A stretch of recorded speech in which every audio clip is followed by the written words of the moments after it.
Pessoal, vê se vocês, no quesito oposição, têm a mesma linha de raciocínio que eu.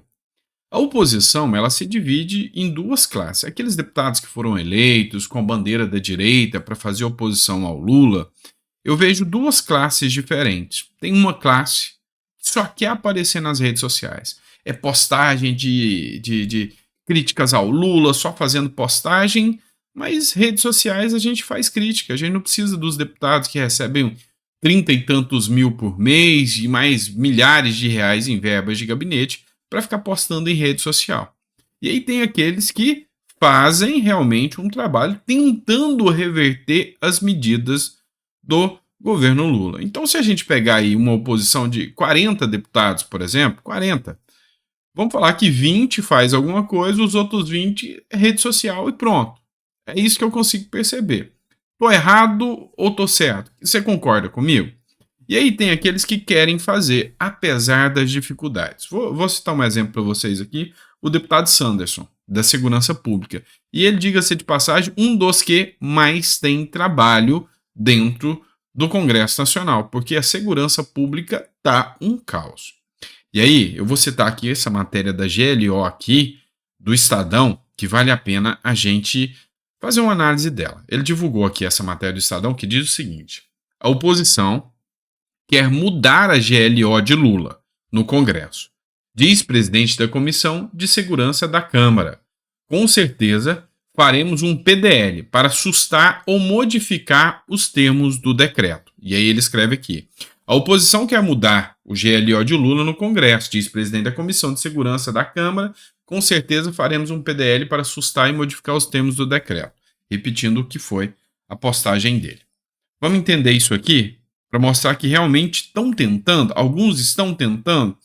Se vai conseguir, eu não sei, mas entenda.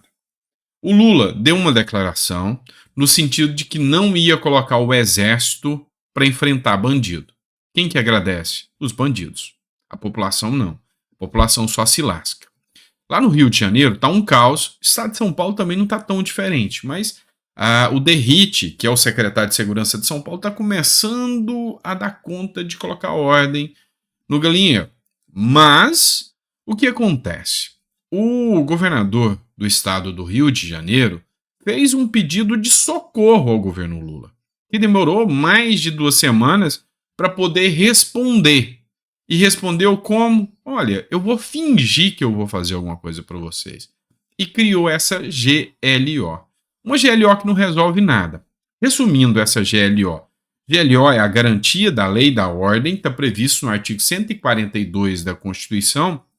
E quando a coisa entra num caos, os poderes estão bagunçados, ou a segurança pública está um caos, o presidente, ou algum outro poder, também tem esse poder, tá, de instituir a GLO, vai e faz a GLO, a garantia da lei e da ordem. E aí o exército entra em campo. Só que o Lula falou que não queria pôr o exército para enfrentar bandido no Rio. Por quê? A imagem do Lula pode ficar queimada junto aos seus militantes. A maioria passa a mão na cabeça das vítimas da sociedade. Então, colocar o exército para atirar em bandido pode pegar mal na militância. O que o Lula fez? Olha, isso sob orientação do Flávio Dino. E não se engane com o Flávio Dino. Flávio Dino tem aquele jeito dele e tudo, mas ele é um homem muito perspicaz e inteligente para usar as regras do direito a favor do sistema e a favor do governo e dele mesmo.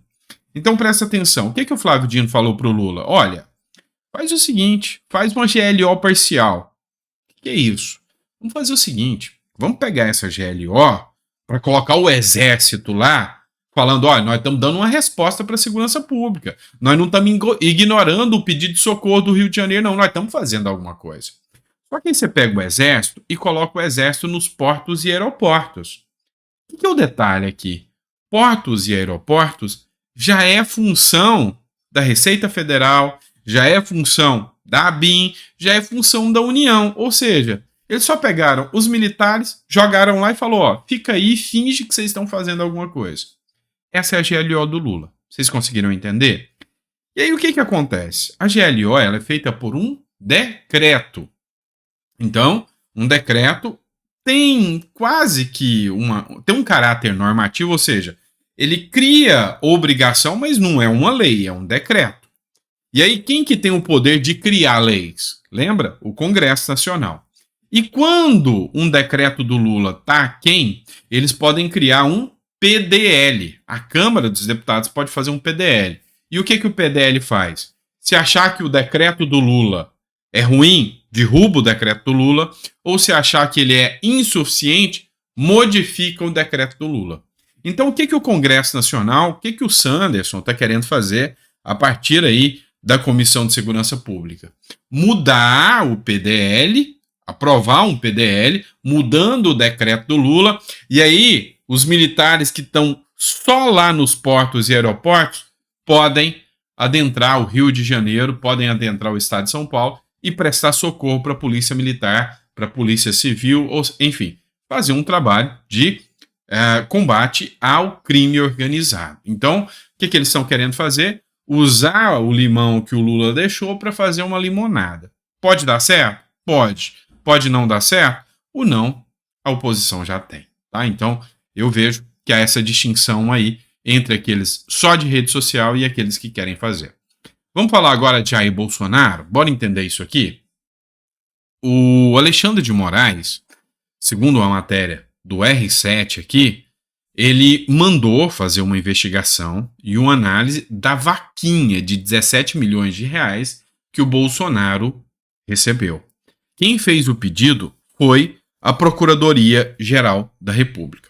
Segundo essa matéria da Record, o ministro do Supremo Tribunal Federal, Alexandre de Moraes, enviou na segunda-feira, ontem, para a Polícia Federal a análise de uma vaquinha que arrecadou 17,1 milhões para o ex-presidente Bolsonaro. O pedido para que o caso fosse investigado pela corporação foi feito pela Procuradoria-Geral da República no mês passado.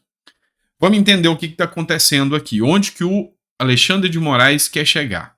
Presta atenção. O Alexandre de Moraes argumenta que houve a tentativa de golpe de Estado e o 8 de janeiro foi um reflexo disso. E aí, já existe um inquérito que está na mão do Alexandre de Moraes, onde ele investiga uma série de pessoas. Quando o Bolsonaro recebeu a multa lá do primeiro processo do TSE da inelegibilidade, os apoiadores de Bolsonaro, inclusive o próprio Gustavo Gaia levantou essa possibilidade, começaram a divulgar os PIX do Bolsonaro, o CPF dele, que é o número do PIX dele. E aí foram milhões de doações, tá? Foram 17 milhões em doações. Foi algo espontâneo, foi algo que começou porque o povo queria dar uma resposta sobre aquela multa aplicada, as multas aplicadas ao Bolsonaro. Só que o Alexandre de Moraes falou o seguinte, olha, eu quero saber se as pessoas que são investigadas pelos atos do 8 de janeiro, nos inquéritos das fake news e na possibilidade de uma tentativa de golpe de Estado, se essas pessoas doaram para o Bolsonaro. Porque se essas pessoas mandaram dinheiro para o Bolsonaro e essas pessoas são investigadas, eu vou fazer aqui uma formação de quadrilha para esse golpe de Estado. Então vou ver se tem uma quadrilha. E na fala do Alexandre de Moraes ele fala isso. Existiu uma verdadeira quadrilha tentando dar o golpe de Estado.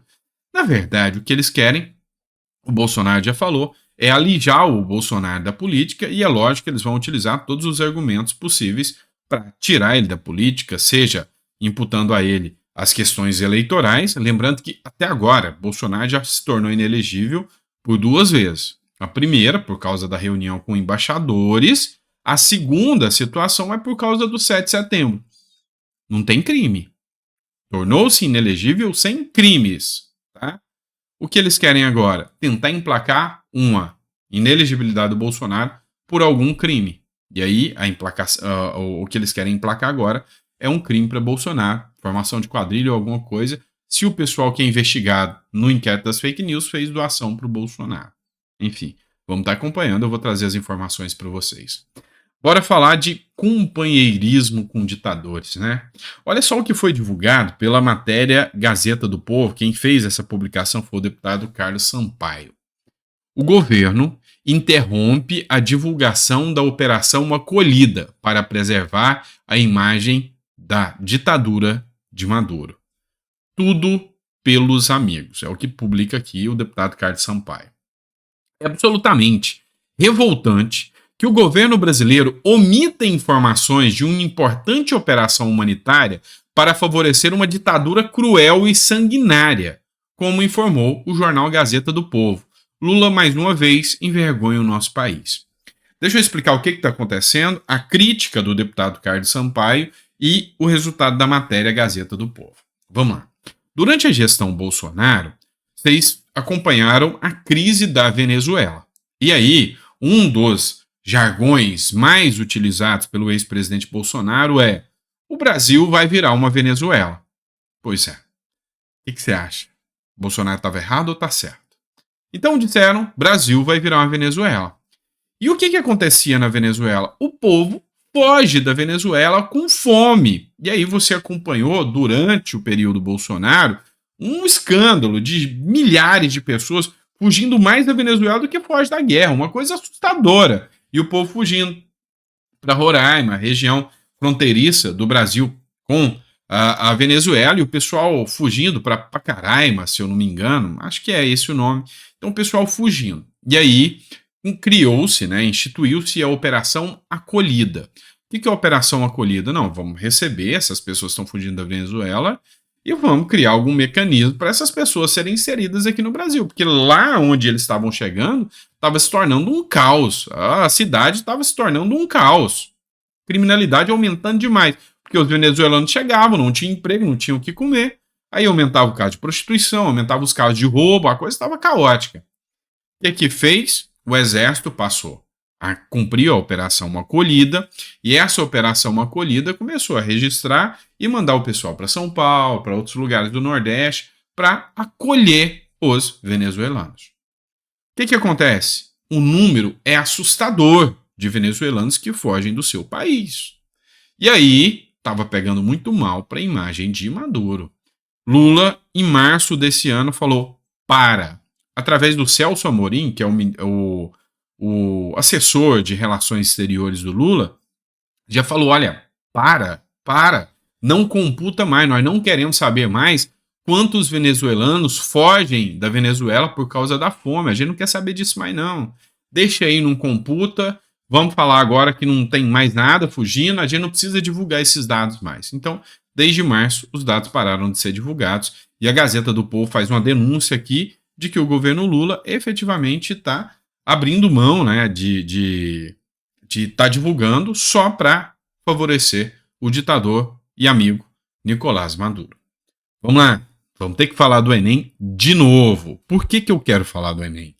Porque até o Estadão está de saco cheio do esquerdismo bitolado e militante. Olha só o que a matéria trouxe. Polêmica do Enem. Especialistas criticam questões sobre agronegócio e competitividade. É um viés doutrinário. Matéria do Estadão que eu trago para vocês. Esquerdismo raso. Pessoal, é o Estadão falando que é um esquerdismo raso. Economistas criticaram duas questões do Exame Nacional do Ensino Médio, Enem, realizado neste domingo. 5 por 3 milhões de alunos do país, que abordam o agronegócio e a competitividade econômica. Uma delas tinha um texto que dizia que no Cerrado, região ali do nosso centro-oeste, né, o conhecimento local está subordinado à lógica do agronegócio. Ele falou que nós, do Goiás, só sabe cuidar de roça. Tá errado não, mas isso é bom. Só colocaram de uma forma deletéria, mas isso é bom. E que o capital impõe conhecimentos biotecnológicos que trazem consequências negativas, esses esquerdistas que não comem, para a população do campo. Em outra questão, relaciona-se a competitividade na economia à prática de dumping. Vamos lá, eu vou explicar isso para você. Olha só a falta de inteligência. O que é o dumping? Dumping, né? O dumping é quando alguém começa a vender produtos com valor abaixo do valor de produção. Ou seja, se eu gasto R$50 para produzir esse microfone, eu vou vender ele por 39, vou vender perdendo dinheiro. Mas por que alguém vai fazer isso? Para que alguém vai utilizar a prática do dumping? É simples, às vezes eu quero eliminar alguém do mercado. Então, eu junto ali 2 ou 3 empresas e falo, ó, aquela empresa ali está crescendo, vamos tomar um prejuízo, mas vamos vender abaixo, assim ele não consegue vender, nós já estamos estabilizados no mercado, nós conseguimos aguentar, vamos vender abaixo do preço e aí aquela empresa vai quebrar. Isso é a prática do dumping, é ilegal, é imoral. O mercado não faz isso não, o agro não faz isso não, o agro quer lucro. Então, na cabeça desses esquerdistas militantes que fizeram essa prova do Enem, o agronegócio lá do Cerrado utiliza as tecnologias para praticar o dumping, ou seja, eles vendem abaixo do preço para a população só para os agricultores familiares, para o pessoal do MST quebrar. Tá de brincadeira com a minha cara. O mercado e o agronegócio, ele busca lucro, mas lucro com efetividade. Se eu consigo produzir mais com um custo mais barato, coisa que talvez a agricultura familiar talvez não consiga. Isso é fato. Por quê? Porque o agronegócio, ele investe muito em tecnologia, ele investe muito em conhecimento, ele investe em ciência para poder ter um produto a custo mais baixo, com a maior produtividade. E, enfim, o custo do seu investimento traz resultados, e o resultado é um produto mais barato.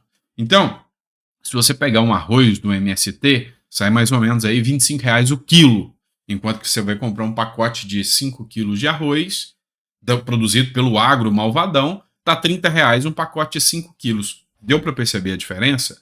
Não é porque eles querem tirar os caras, é porque é o mercado atuando. Então, é totalmente enviesado. E aí, os especialistas, é lógico que eles vão falar, gente, esses caras do Enem, eles simplesmente negam a ciência. E adivinha quem mais criticou o tal do Enem, mostrando aí a falta de técnica, a falta de capacidade, a falta de discernimento e de seriedade de quem produziu a prova do Enem. Olha só o que o William Vac, né, falou aqui, e eu acho que tá certo, tá? Rasgou o verbo. Presta atenção, foi o deputado Bruno Zambelli que fez essa publicação. Escuta comigo. Professores independentes que formularam uma das questões do Enem no último domingo praticaram uma dupla barbaridade intelectual. Conseguiram negar a ciência e ofenderam boa parte dos acadêmicos, técnicos, professores, pesquisadores que levaram o Brasil a ter 2 grandes histórias de sucesso, na agricultura e na indústria aeronáutica. Esses professores independentes, na verdade independentes de qualquer rigor e honestidade intelectuais, eles submeteram os jovens que prestam o Enem a uma tortura ideológica, especificamente em relação à agroindústria, um setor no qual, segundo esses professores independentes que trabalham para o Ministério da Educação, impera a exploração, o descaso com a saúde dos seres humanos e do planeta, a violência e a impossibilidade dos camponeses de serem camponeses. O texto de uma publicação obscura que serviu de base para a pergunta aplicada no Enem, ataca até mesmo a Embrapa e os programas para uso de biocombustíveis. Ambos, Embrapa e biocombustíveis, prejudicariam a classe camponesa. Os clichês e chavões ideológicos, na verdade, nem chegam a ser o pior dos problemas. O maior desses problemas é ensinar jovens a pensar errado. O que fez o Brasil construir aviões vendidos no mundo inteiro e o que fez o Brasil virar uma superpotência na produção de alimentos foi pesquisa, tecnologia, capacitação de pessoas. Diga-se de passagem, tudo isso iniciado e conduzido por instituições estatais, como a Embrapa e o Ita-Embraer, aí no caso dos aviões. As ideias erradas, empurradas para cima de jovens por esse tipo de postulado ideológico, essas ideias explicam muito das nossas dificuldades em crescer e em gerar prosperidade. É o nosso atraso mental. Uai, só, respeito o agro, né? É o nosso atraso mental. Infelizmente, essa é a postura que nós percebemos. E aí, vamos lá.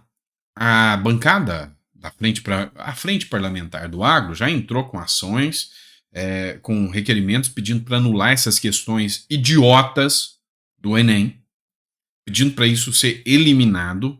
Mas aí agora a gente vai para outro ponto absurdo. Fizeram uma questão, nada ideológica também, sobre o Caetano Veloso. E aí, a vergonha alheia. Entregaram para o Caetano Veloso responder. Não soube responder, porque, segundo ele, a questão estava errada. Você consegue perceber o nível intelectual desse pessoal que nega a ciência, que nega a realidade do Brasil? Olha só esse trecho aqui e se envergonhem comigo. Então, todo mundo perguntando aí qual seria a letra dessa resposta. Essa de linda atrás. É do Enem. Diga aí. Quando eu li, achei que são todas. Como assim todas? Referência às cores como elementos de crítica a hábitos contemporâneos. Na verdade, tem isso nas duas letras. Você não acha que é a B? Deixa eu ver. Percepção da profusão de informação gerada pela tecnologia. Tá certo. A B. A B. B de bola. B de bola. Contraposição entre os vícios e as virtudes da vida moderna. Então. Isso tem nas duas canções. As cores tem numa e na outra. Acho que tem, porque tem azuis, né, Não, mas tem que ser o que está aí no texto. Busca constante pela liberdade de expressão individual. Também achei que era essa, D. Eu acho também. Ou seja, todas as questões, o autor da letra acha que está certo. Mas o professor que fez a prova do Enem, sabe mais do que o próprio autor da letra. É nítido que, tem alguma coisa errada. E aí, como eu disse, a Frente Parlamentar do Agro convocou o ministro da Educação para prestar esclarecimento sobre isso. O deputado Capitão Alberto Neto fez uma publicação aqui e disse o seguinte: aguardamos o posicionamento urgente do governo federal brasileiro sobre as questões de cunho ideológico e sem critério científico ou acadêmico dispostas no Exame Nacional do Ensino Médio. E aí, ele fez aqui uma publicação, um vídeo aqui, falando sobre o caso. Eu fui surpreendido com algumas questões do Enem, onde coloca os alunos do Brasil contra o agronegócio. Olha o grande absurdo. O agronegócio que na pandemia levou a nossa economia nas costas. O Brasil que é responsável por alimentar o mundo. A cada 3 pratos, 1 prato é brasileiro, do agronegócio brasileiro. Nós temos que ter orgulho do nosso agronegócio, melhorar cada vez mais o ambiente de negócio, a infraestrutura, porque nós somos os melhores, da porteira para dentro, da porteira para fora. O Estado ainda é muito ineficiente, mas mesmo assim o agronegócio faz um grande trabalho e cresce a cada dia mais. Então nós temos que nos orgulhar do agronegócio brasileiro e não condená-lo e não criminalizar o agronegócio no nosso país. Então vai ficar aqui o repúdio. A Frente Parlamentar da Agricultura já está se mobilizando. Eu fiquei responsável de convocar o ministro da Educação, Camilo Santana, lá na Comissão da Educação, que eu sou titular, para eles... Enfim, é isso. Vocês veem que o desrespeito aos 2 principais pontos, né, a indústria, principalmente de aviões, e ao agro no Brasil, ou seja, os propulsores econômicos do Brasil, estão sendo atacados por esse, abre aspas, do Estadão, esquerdismo raso. Enfim, é o Brasil que está aí hoje. É o Brasil que elegemos, tá certo? Grande abraço, pessoal. Fica com Deus. Até o próximo editorial. A gente volta com mais conteúdo para vocês. E daqui a pouquinho a gente está de volta. Grande abraço.